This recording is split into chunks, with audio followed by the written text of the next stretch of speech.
Exercice 1. Transformateur parfait. On applique une tension efficace de 220 volts au primaire. Alors, au primaire,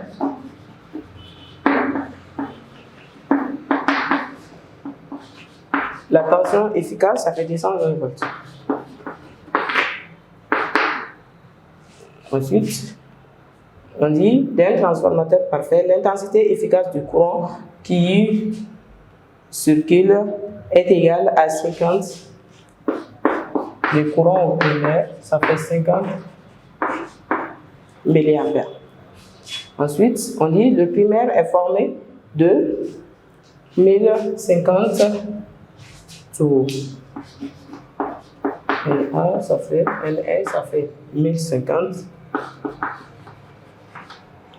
tours de fil. Et les secondaires,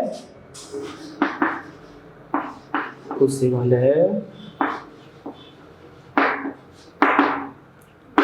on a N2 qui fait 30 tours de fil. Ok, c'est le nombre de fils.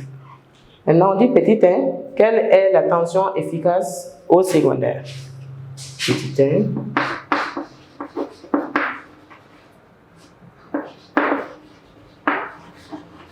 La tension efficace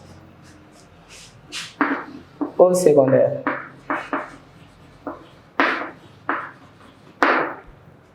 En ce cas, rappelez-vous, on a dit que lorsque on est à vide, en fonctionnement à vide, U2 sur E1 est égal à N2 sur N1. Ça veut dire que les rapports de tension sont proportionnels au rapport de nombre de spires. U2 sur E1 est égal à N2 sur N1. Cela implique que U2 est égal à N2 sur N1 fois E1. Celui-là va venir multiplier l'autre rapport. Dans ce cas, si on fait l'application numérique, on va avoir U2 égale N2, ça fait 30, N1, 1050, U1, 220. Ok? Après les calculs numériques, on va avoir 6,28. Cela implique que U2 égale à 6,28 volts. Ça, c'est la tension au secondaire. On met 220 volts à l'entrée du primaire. À la sortie du secondaire, on trouve 6,28. Ça veut dire qu'on a un transformateur abaisseur. Ensuite, on dit, petit 2, quelle est l'intensité efficace du courant dans le secondaire? Petit 2, l'intensité efficace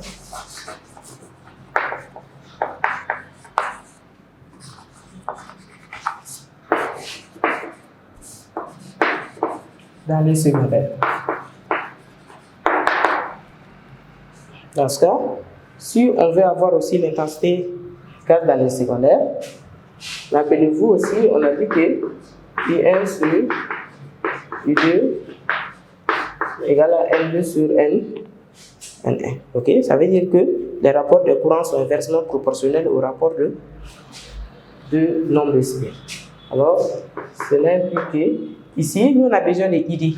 Alors que ici au numérateur, on a I1. Alors, on va prendre l'inverse. Partout, on va prendre l'inverse.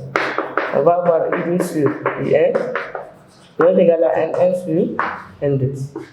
Cela implique que I2 sera égal à I1 fois N1 sur N2.